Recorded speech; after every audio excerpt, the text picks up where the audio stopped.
सीमवा पे सैया सिपहिया, अरे सीमवा पे सुइया सिपहिया, और लड़ले लड़ैया हो सखी, ऐसे में कैसे करी छठ के बरतिया हो सखी।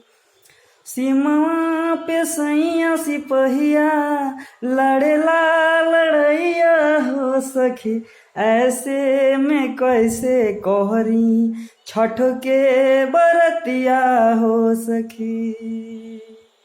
सीमवा पे सुइया सिपहिया, और लड़ेला लड़ैया हो सखी, ऐसे में कैसे कहरी छठ के बरतिया हो सखी।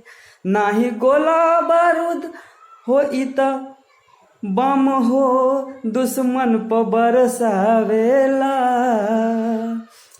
नाही केला अमरूद लेके गोला बारूद, ई दुश्मन पर आतंकवादी पर बम हो बरसावेला। देशवा में घुसल चाहे, और देशवा में घुसल चाहे, मुअना मुदैया है, ऐसे में कैसे करी और छठ के बरतिया है, ऐसे में कैसे कहरी छठ के बरतिया है,